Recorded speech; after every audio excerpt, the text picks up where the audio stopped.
এগুলো হলো প্রাকৃতিক পাথর। এই পাথরগুলো আল্লাহ তাআলাই বানিয়েছেন। এগুলো আস্তে আস্তে মাটি থেকে তৈরি হয়েছে। এই যে মাঝখানে অনেক পাথর। এ পাশে আছে, এটা হলো আমাদের সমুদ্র। এই যে সমুদ্র, এই যে সমুদ্রের ঢেউ,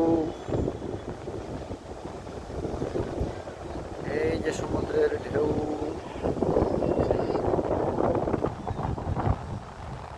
এই যে সমুদ্রের ঢেউ।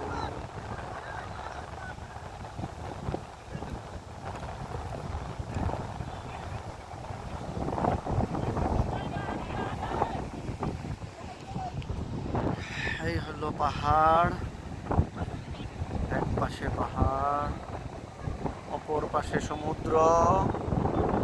আল্লাহ তাআলার অপরূপ সৃষ্টি, সুবহানাল্লাহ, মাশাআল্লাহ।